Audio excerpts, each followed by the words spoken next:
Oi, pessoal! O vídeo de hoje vai ser um vídeo aula um pouco mais longo, onde eu vou explicar para vocês uma das ferramentas que eu ensino e uso também, às vezes de uma maneira estruturada, às vezes de uma maneira menos estruturada. E essa ferramenta é uma ferramenta que serve para responder a seguinte pergunta: a sua empresa ou a sua equipe está preparada para gerenciar mudanças? Ao responder essa pergunta, você vai conseguir também saber o que eu preciso fazer para que a gente consiga estar preparado? Quais são os pontos principais que a gente precisa trabalhar para estarmos preparados para fazer gestão de mudança? E também vai te responder a pergunta de aonde estarão os nossos maiores desafios e dificuldades nesse processo de gestão de mudanças. Então, é uma ferramenta que ela serve como uma fotografia inicial para que você consiga ter uma ideia de como a sua equipe ou a sua organização estão em relação a saber ter uma capacidade de mudar, e também vai te ajudar a saber por onde você deve começar o seu plano de ação se você estiver passando por processos de mudanças dentro da sua empresa, tá? E para explicar essa ferramenta, eu vou dividir aqui minha tela com vocês, porque a gente vai fazer ela através do modelo de congruência, que é esse daqui, tá? E aí vocês estão conseguindo me ver aqui no fundinho da tela. Ok, então estamos aqui agora com a ferramenta aberta. Essa ferramenta se chama modelo de congruência e é uma ferramenta que eu criei em cima de um dos métodos da antiga certificação de gestão de mudanças, que foi a primeira lançada, que ela falava muito forte sobre o modelo de congruências, e eu comecei a aplicar esse modelo nos meus clientes, nas organizações, e é um modelo que ele dá muita clareza do que a gente precisa para começar um bom processo, ou até mesmo ele dá muita clareza de por que é que os nossos processos de mudança não estão indo como esperados. Então, você pode fazer essa ferramenta antes, durante, em qualquer fase do seu projeto. É óbvio que é bem melhor quando você faz isso antes do seu projeto, porque aí você já começa com um projeto bom, mas eu sei também que essa não é a nossa realidade, nem a realidade das empresas hoje. Então, se você já está no processo de mudança e não está conseguindo identificar quais são as questões que podem estar dando errado, essa ferramenta também vai servir para você. E ela é um modelo de congruência, porque ela se chama, é um modelo congruente, ou seja, ele é um modelo holístico. Dentro da gestão de mudanças, a gente tem como uma das premissas que você vai olhar para o todo para que você consiga fazer sua gestão de mudança acontecer. Então, essa ferramenta vai fazer isso, ela vai te ajudar e te permitir fazer as perguntas certas para olhar para o todo, tá? Eu fiz aqui um cenário, então, onde eu uso essa ferramenta, você pode utilizar, deixa eu aumentar aqui, aí. Você pode utilizar essa ferramenta para iniciar a sensibilização de um time de mudança, por exemplo, com seus líderes, com o seu comitê de mudança para as empresas que têm, ou com os seus key users, né, do processo de mudança, com vídeos para responder essas perguntas com você. E essa ação, além de ser um diagnóstico, será uma ação de engajamento. Por quê? Uma das premissas também para quem tem me assistido nos vídeos sobre o processo de mudança é o fazer junto, é o engajar, quer dizer, não existe mudança sem engajamento de pessoas, né? Eu preciso que as pessoas façam a mudança acontecer e que elas sofram menos no caminho do que já é o esperado do sofrimento da mudança.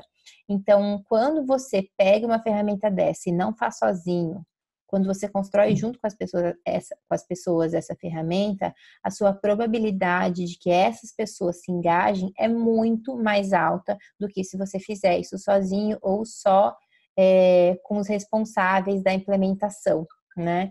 Eu, particularmente, acho que essa ferramenta é importante para fazer com os impactados também. Então, se você é de RH, você vai fazer primeiro com o time de RH e depois com alguns principais clientes.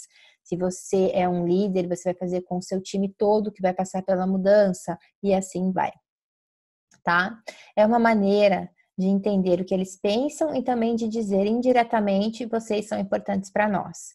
E é importante a gente lembrar que num bom processo de gestão de mudanças, é isso que a gente tem que passar de diálogo e de alimento para as pessoas. Vocês são importantes para nós.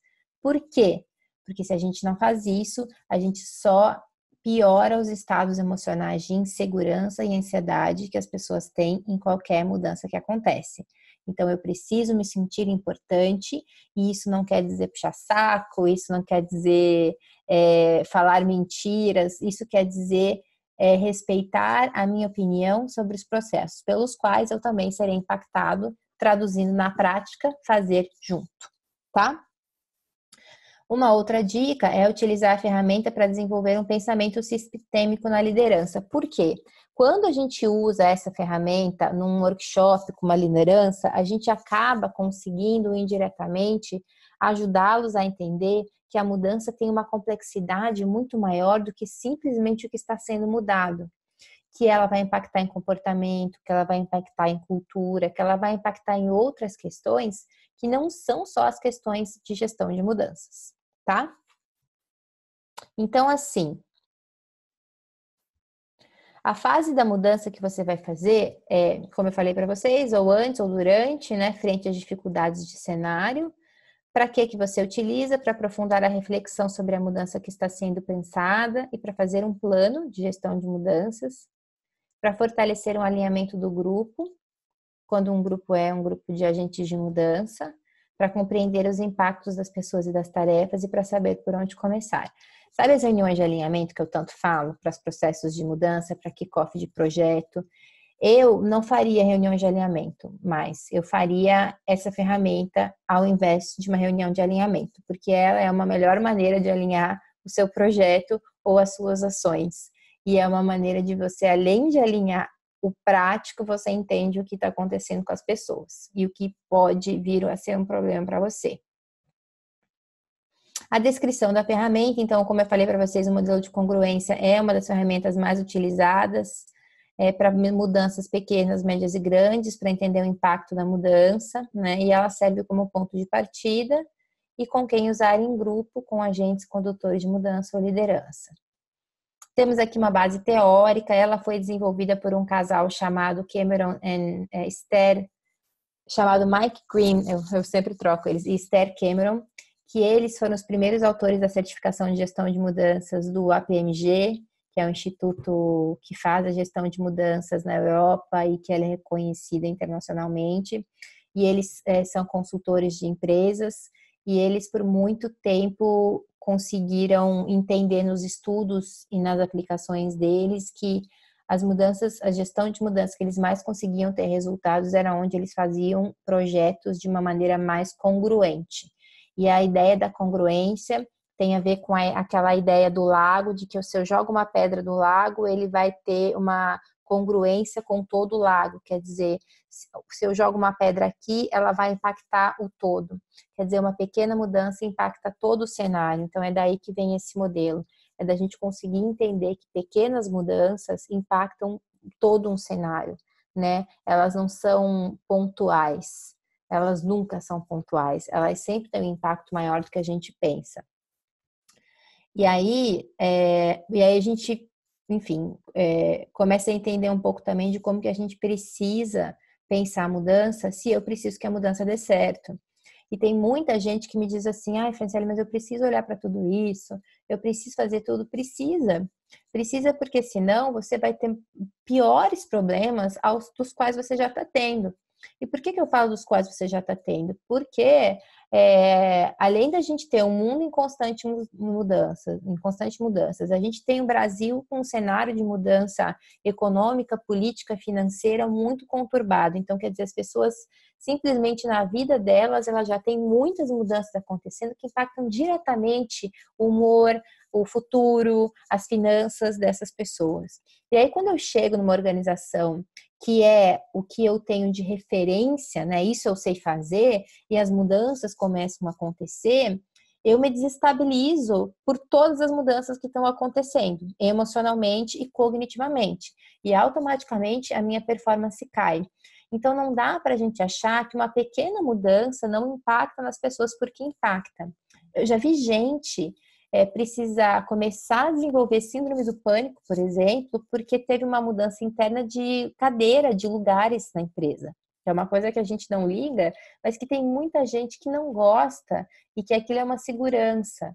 Então, óbvio que não foi a mudança de cadeiras, foram as outras mudanças que estavam acontecendo na empresa e na vida dela, e essa foi uma gota d'água. Mas por que eu estou dizendo isso? Porque se você quer ter um bom processo, não dá para ver um processo de mudança como um processo de gestão de projetos, porque ele não é. Ele envolve você gerenciar um projeto, porque você tem fases, porque você tem entregas, mas ele é um processo de mudanças. E se é um processo de mudanças, envolve pessoas, envolve gestão emocional, envolve engajamento e envolve você ter que ter um olhar mais holístico para como essas pessoas aprendem, tá? Então, como que você vai utilizar essa ferramenta passo a passo? Escolha um grupo de pessoas influenciadoras da sua organização e convide-as a participar de um encontro para falarem da mudança que você quer trabalhar. Então, pode ser aí uma implementação de um projeto de competências, um projeto de lideranças, novos princípios culturais, uma nova estratégia, um novo produto, qualquer coisa. Agora, as empresas têm mudado muito a área comercial, né? Então, novos projetos da área comercial, um novo perfil, tudo isso entra aqui. Inicie o encontro falando um pouco sobre a mudança e sobre a importância de entender o impacto dela no cenário amplo da organização ou do seu time. Então, precisa sempre contextualizar, né? Viemos aqui falando sobre o quê? E antes de começar a aplicar a ferramenta arduosamente, você começa pedindo que todos deem o seu ponto de vista e opiniões em relação a essa mudança que você acabou de dizer. Então, é literalmente chegar e falar, vamos ter uma mudança, a gente está implementando tal processo, projeto, ideia, e eu gostaria de saber qual que é a opinião de vocês sobre isso. Simples assim. Obviamente, você deixa as pessoas falarem. O que é muito importante aqui nessa ferramenta?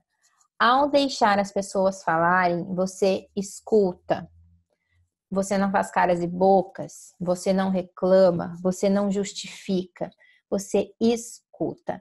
Porque esse processo de estou te perguntando o que você está sentindo e pensando sobre essa mudança serve para que eu te escute, tá? E não para que eu tente te convencer de que essa mudança é boa, ok?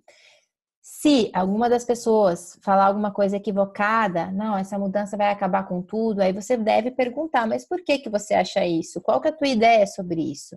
Quem está vendo meus vídeos hoje já recebeu a ferramenta do mapa da empatia. Nessa hora, você precisa usar a ferramenta do mapa da empatia para fazer o máximo de perguntas possíveis para entender de qual perspectiva e de qual ponto de preocupação essas pessoas estão vindo falar com você, tá? Inicie as perguntas com as perguntas abaixo e dê aos participantes um tempo para discutirem entre si e depois socializarem com todos. Anote os resultados das discussões em flipcharts. Então, você vai colocar isso aqui para eles discutirem. Se você tiver um grupo grande, você pode separar essas pessoas em grupos menores, né? De até 5 pessoas, eu acho que é um bom tamanho de um grupo para fazer essa discussão. E aí, depois vocês juntam as respostas e as percepções, né? E aí, quando você fizer o fechamento dessas discussões em grupo, vão preencher o quadro 2, porque eu fiz um quadro para ajudar vocês a dar um peso numérico para essa mudança, para quem gosta de olhar e avaliar as coisas numericamente, tá?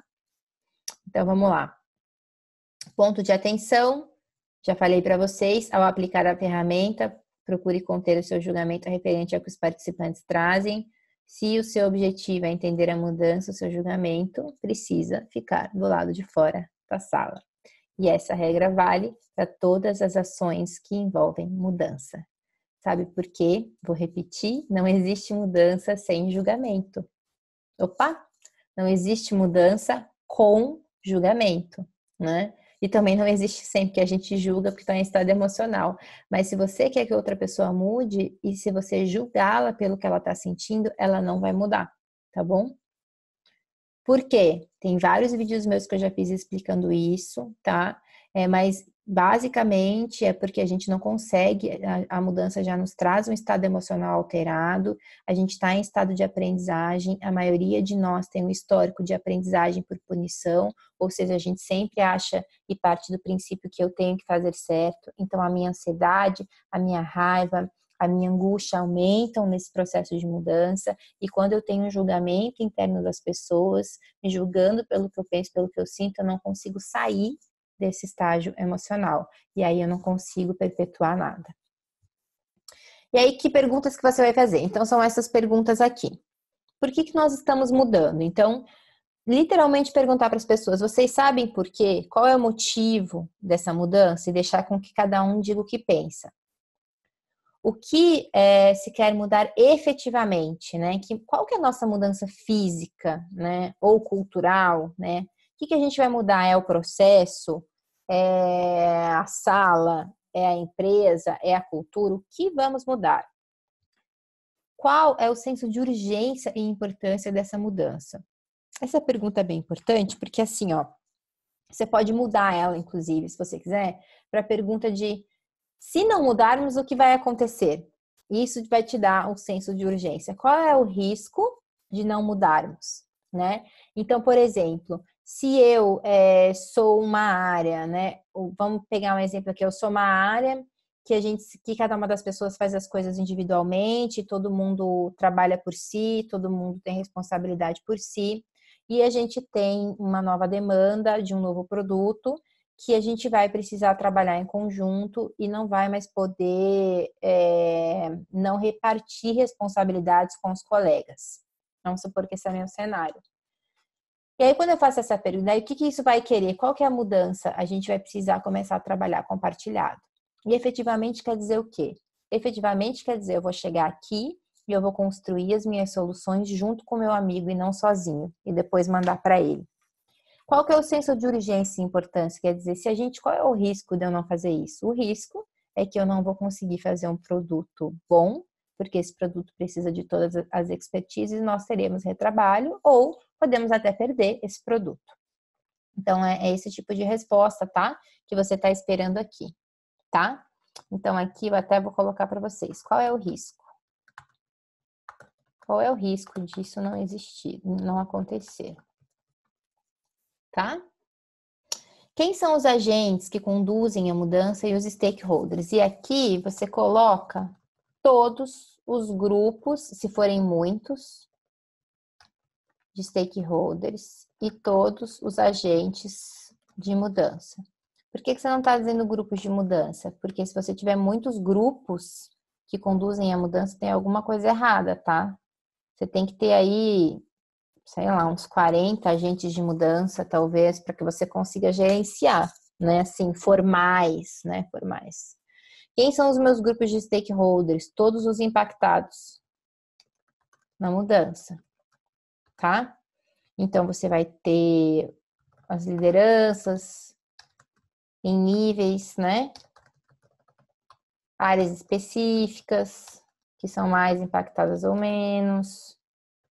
Aqui você pode até dar um número de impacto, então colocar todas assim no papel e qual que é mais impactada ou não, de 1 a 5, por exemplo, 1 a menos impactada, 5 a mais impactada. Clientes externos que serão impactados. E aí você vai colocando todo mundo que vai ser impactado aqui, tá? Área de suporte, pessoa-chave e etc. Esse é o tipo de resposta que a gente espera aqui, ok?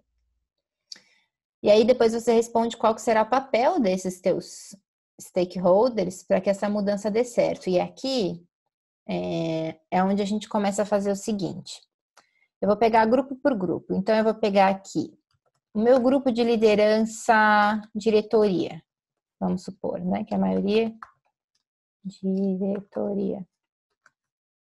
Qual que é o papel da diretoria para que essa mudança dê certo? Eles precisam apoiar, eles precisam executar, eles precisam fazer ou dar exemplo, que todo mundo fala dar exemplo. Se você quiser escrever dar exemplo, você tem que especificar como, né? Então, eles precisam agir da maneira que queremos que todos ajam, que todos se comportem melhor. E aí você tem que especificar exatamente o que é, como que você quer que as pessoas se comportem, né? Ou pode ser aqui, vamos pegar aqui a área de suporte. Qual é o papel dessas áreas de suporte? Então, vamos supor que você tem o RH. Aí eu preciso que o RH capacite e suporte emocionalmente a aprendizagem dessas pessoas. Então, aqui você vai fazendo cada papel. Por isso que é importante você fazer isso daqui com as pessoas, né? Porque senão você vai ficar decidindo o papel de todo mundo. E eu, por exemplo, se eu tivesse aqui liderança, qual é o papel deles, eu construiria com eles. Porque eu acho que eu dizer para um líder, você precisa agir pelo exemplo, e ele dizer por ele mesmo, eu preciso agir pelo exemplo, tem pesos muito diferentes, né? Se eu crio o papel de uma pessoa, a probabilidade dela executar ele com motivação e maestria é muito menor do que se ela criar sozinha. E isso é um dos princípios da autonomia, tá? Aí você vai responder, então aqui, gente, você vai demorar um tempo, se a tua mudança for grande, não tem problema. Se você for fazer isso num workshop, você pode levar alguns papéis pré-determinados para ajudar as pessoas, tá? Você pode levar alguns textos pré-determinados, ou você pode fazer um workshop só disso daqui, de umas 4 horas, para que também vai te servir de engajamento para você entender os papéis das pessoas nessa mudança, tá? Porque isso daqui é o que vai definir toda a sua trajetória de ação de mudança. E só depois que a gente vai para essa pergunta, essa mudança irá impactar quais áreas da nossa organização? E aqui você vai falar de impactos diretos e de impactos indiretos, tá? O que são os impactos diretos? Os impactos diretos são aquilo que impacta diretamente a vida da pessoa, né? Então, vou escrever aqui, aquilo que impacta a vida das pessoas, né? Ou o trabalho, né? Das pessoas, né? Que é mudança de rotina de trabalho, né? De atividade, mudança de liderança, mudança de processo de trabalho, mudança de comportamento. Isso geralmente impacta direto. Quais são os impactos indiretos? Mudanças de outras áreas que impactam a maneira que a área X recebe informação, né? Então, por exemplo, vamos supor que você mude um método comercial e o financeiro vai ter um impacto. O financeiro geralmente tem impacto direto, porque muda a rotina, né? Mas às vezes você vai ter outras áreas, logística, vendas, não sei. Vendas é comercial, né? Mas marketing que vai ter um impacto indireto, quer dizer, eles continuam na mesma rotina, mas a maneira que eles recebem informação de você muda. Então, isso tem que estar mapeado aqui também. E essa mudança, daí a gente vai para a próxima pergunta.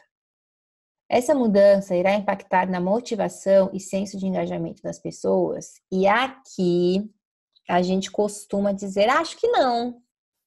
E aqui eu costumo dizer sempre sim, né? Por que sempre sim? Pessoal, aí visita os outros vídeos se você quiser, mas não dá mais para a gente achar que uma mudança não impacta no senso de engajamento das pessoas. Ela impacta. Se eu mudo de líder, impacta, mudo de processo, é um impacto, mudo de política interna, é um impacto.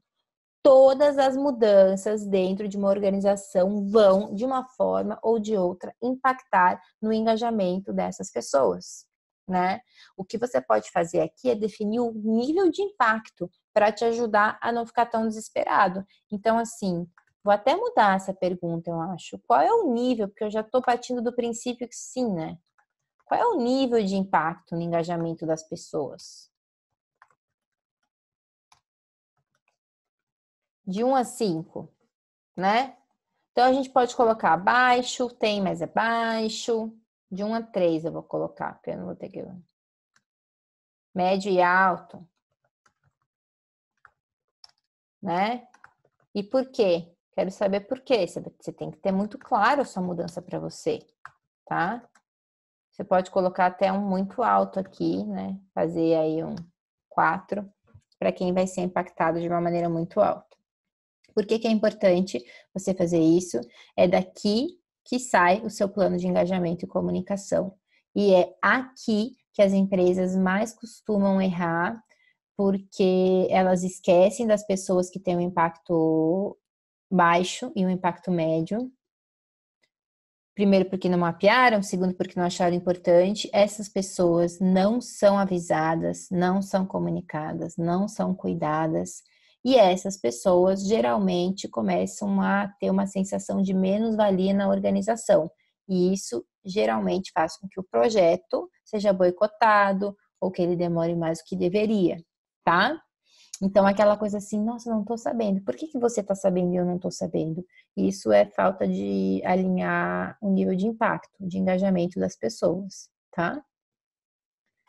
Vamos para a próxima pergunta. Essa mudança irá impactar nas tarefas das pessoas? Aí aqui, o que quer dizer tarefa? Tarefas é atividades, né?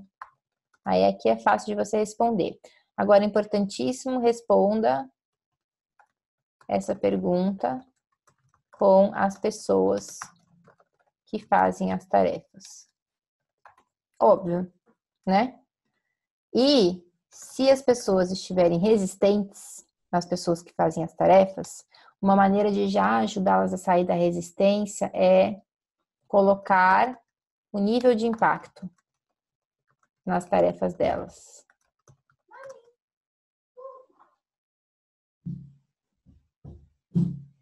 Peraí.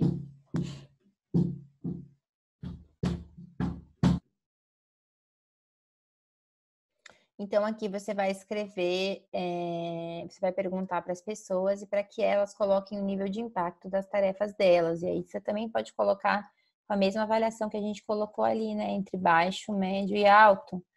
Por quê? Porque isso já ajuda as pessoas, caso você tenha uma equipe aí que acha que vai se sobrecarregar, a racionalizar o impacto da mudança. Lembrando que a mudança é emocional, né? Então, quanto mais você racionaliza, sem dar uma aula para as pessoas, mais elas conseguem entender esse impacto e ficarem mais calmas e engajadas para a mudança. A outra pergunta é: essa mudança irá impactar nos comportamentos das pessoas? Se sim, descreva os comportamentos de hoje e os desejáveis, né? Então, por exemplo, se é uma mudança cultural, quais são os comportamentos que você quer ver nas pessoas quando o processo terminar? Se é um processo de mudança de sistema, o que terá que ser diferente na forma das pessoas fazerem as coisas? E aí tem um quadrinho aqui, bem simples, que eu geralmente uso. Comportamentos de hoje. Isso as pessoas geralmente têm muita dificuldade de fazer, de falar de comportamento. Então, é legal você já levar algumas coisas para ajudá-las, para dar sugestão, né? Mas, por exemplo, comportamentos do presente. Hoje eu faço sozinha, né? Comportamento desejável é fazer junto com o colega X, né? Hoje eu, né, não tomo decisões. Vamos colocar aqui. Quando a implementação de SAP, né? Não, SAP geralmente é o contrário. Então, tomo decisões, né? Aí eu vou ter que colocar as decisões no sistema ou compartilhar as decisões através do sistema, quando, né, temos essa questão do sistema. Ou, por exemplo, hoje eu preciso, sei lá, preciso fazer as coisas sozinho, sozinho não, sem erro. Comportamento desejável, fazer as coisas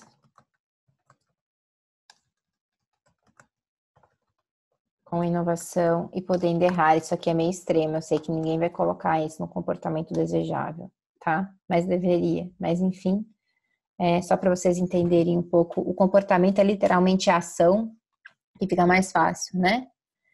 E aqui vocês vão preencher. Esse quadro é bem importante para quem está fazendo mudança cultural, mudança de estratégia, para quem está implementando competências, para quem está implementando treinamento de liderança, todo treinamento de liderança deveria vir junto com um quadrinho desses, né? Que é quase que um quadro de plano de desenvolvimento individual, para deixar muito claro para as pessoas o que é esperado de saída de comportamento desejável, tá? Comportamentos esperados na mudança. Então, a próxima pergunta: como queremos que as pessoas se posicionem? Já vai estar aqui no seu quadro se você fez.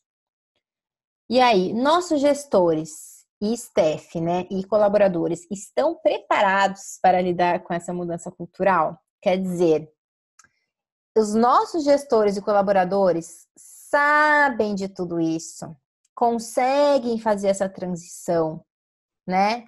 Sabem sobre, conseguem fazer a transição,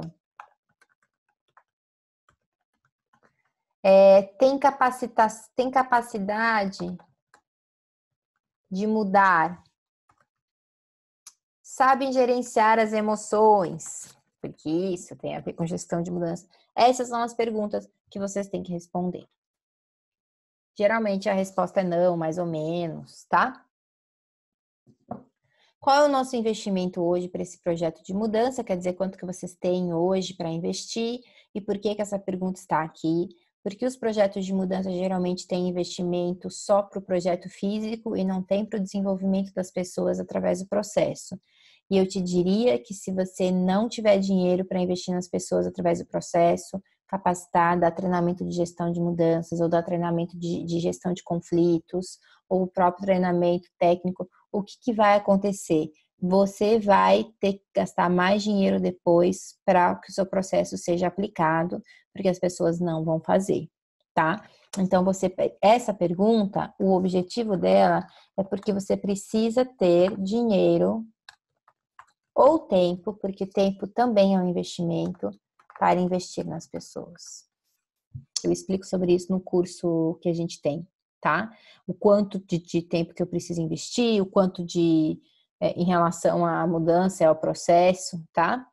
Mas já saibam, vou contar aqui para vocês, que é 90-10.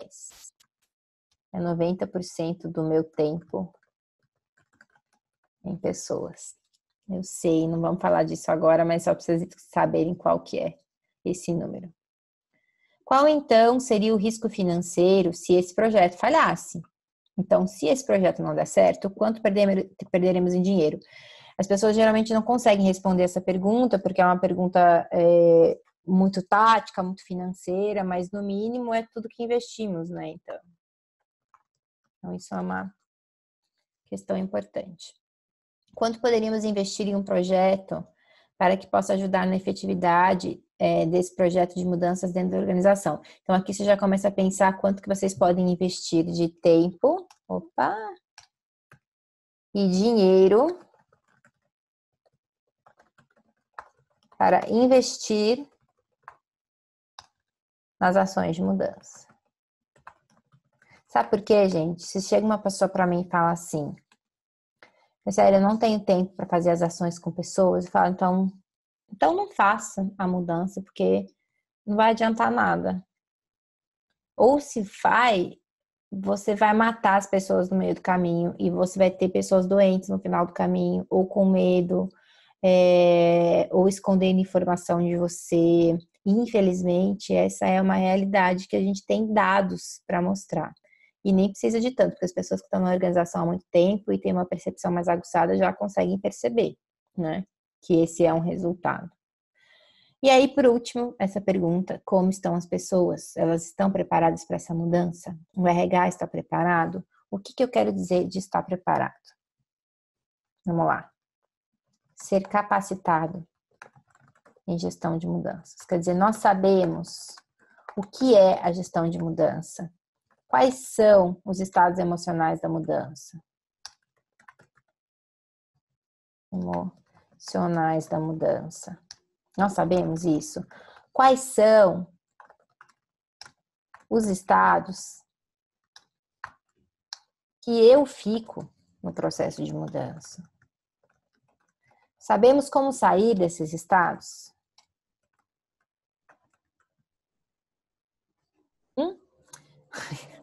Sabemos, tô brincando, sabemos como engajar as pessoas, né, no processo de mudança, isso tudo quer dizer estar capacitado para o processo de mudança, tá?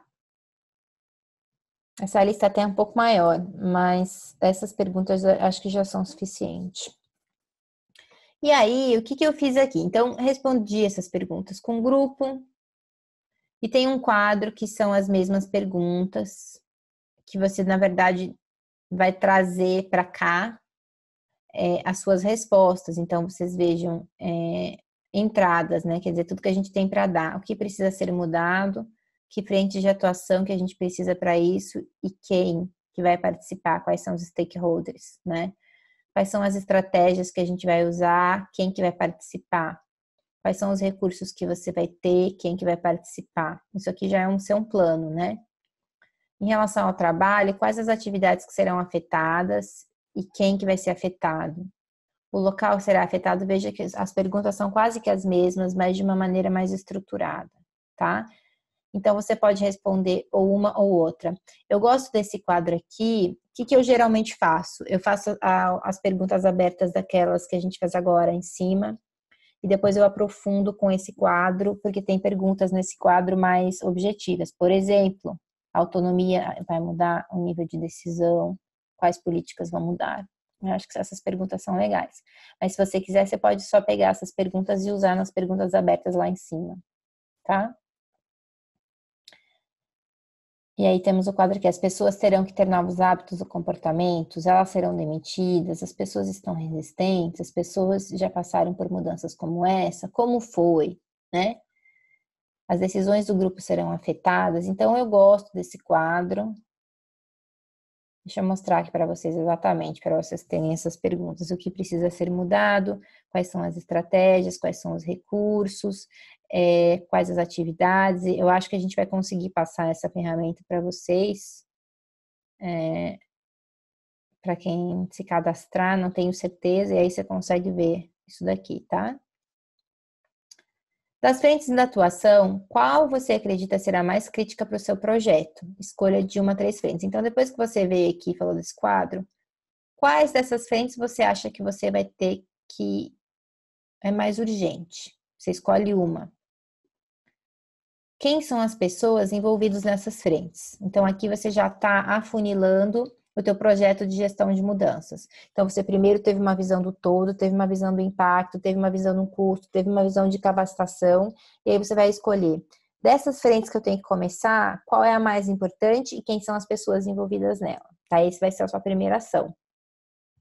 Essas pessoas já passaram por processos de mudança anteriormente, esses stakeholders envolvidos nessa ação, o que está em risco para elas nesse processo. E aí você vai pensar nas perdas, né? Poder, dinheiro, relacionamento, favoritismo, tempo, qualquer coisa que ela esteja perdendo. E essas pessoas que serão impactadas estão preparadas para lidar com a mudança? E aí a gente volta para essa questão aqui que eu falei do preparadas, tá?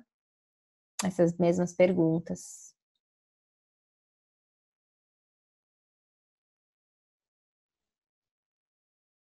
Elas possuem uma capacidade emocional para isso? E as suas respostas disso são o seu plano de ação, porque se elas não possuem, eu vou ter que começar fazendo isso, eu vou ter que dar um jeito de ajudá-las a ensiná-las sobre o processo de mudança e sobre elas no processo de mudança. Ou eu vou ter que fazer uma reunião, um workshop de aprofundamento muito bem alinhado, trazer alguns slides, e aí tem N coisas que vocês podem fazer para isso, tá? Mas eu vou precisar começar com esse grupo de pessoas, que é meu grupo mais crítico aqui do meu projeto. E aí, é hora de selecionar a frente que você escolheu como mais crítica, foi o que eu falei para vocês, a partir de desenhar um plano de ação, né? E aí a gente tem outras ferramentas que não vem ao caso para você fazer isso, que vão te ajudar a implementar esse plano. Inclusive tem um vídeo nosso do planejamento em 3 fases, você pode usar ele para fazer essa implementação. Mas o principal dessa ferramenta é você saber o que está pegando, quais as dificuldades que você vai ter, quais os grupos de stakeholders que você precisa olhar primeiro e ter muito claro o que você está mudando, por que você está mudando, o que você deseja de comportamento ou de ação no final da mudança. E eu repito, não pode ser feito só por você. você tem que fazer com mais gente, você precisa fazer com as pessoas que participam desse processo, porque é uma maneira de você trazer a perspectiva delas, os medos, porque quando a pessoa discute sobre isso, ela está falando sobre os medos, ela está falando sobre as perdas, sobre os receios, sem que você precise perguntar diretamente isso para elas. Então, é uma ferramenta bem impactante, que diminui muito a resistência colaborativa das pessoas para o processo de mudança. Mas, quando você fizer essa ferramenta, você tem que estar preparado para não entrar em debates, você não está lá para isso, tá? Tem um caso exploratório aqui que eu coloquei, da maneira que eu já utilizei essa ferramenta, né? E aí vem uma outra. Então, por hoje, a gente vai falar só sobre essa ferramenta aqui mesmo, tá? Então, deixa eu dar um stop share aqui, para eu falar aqui mais um pouquinho agora com vocês, né? Então, gente, o que ficou de principal dessa ferramenta? Ela é uma ferramenta que você pode fazer num dia só, em vários workshops, você pode pegar uma parte dela e usar. Mas se você quer ter um processo bem feito, você precisa fazer todas essas perguntas. Senão você vai esquecer coisas fundamentais, como o investimento de tempo e dinheiro, como as pessoas envolvidas, como o que impacta indiretamente, o que impacta diretamente. Então, essas perguntas não estão aí por acaso e nem por capricho. Elas estão aí porque todas elas são importantes para que você consiga entender por que seu processo está dando certo ou errado, qual é o seu próximo passo ou quais são os seus primeiros passos do processo de mudança, tá? Se você fizer essa ferramenta com muito cuidado, depois veja com as pessoas como que elas se sentiram em responder, em terem sido convidadas a participar, e aí você vai conseguindo, na medida que o tempo passa, deixar isso mais seu, né? Então, por exemplo, hoje eu não uso mais essa ferramenta com essa formalidade, né? Eu faço isso num workshop ou numa reunião com o cliente de uma maneira mais fluida, perguntando as coisas, percebendo e uso outras atividades para fazer isso. Uso o mapa da empatia, uso uma atividade de pontos fortes e fracos, e aí você vai conseguindo, quando isso se torna mais seu, você vai conseguindo complementar isso com outras coisas. Mas é essencial que você faça, porque quando a gente deixa de fazer, você deixa de mapear riscos e fortalezas que você deveria ter feito no início do seu processo. Então, faça mesmo que o seu processo já esteja andando. E se você quiser, me conta como é que foi, porque eu quero muito saber se você está conseguindo aplicar essas coisas, essas ferramentas que eu estou passando aqui para vocês, tá bom? Então, é isso. Espero que vocês tenham gostado e logo teremos mais coisas aí. Um beijo para vocês.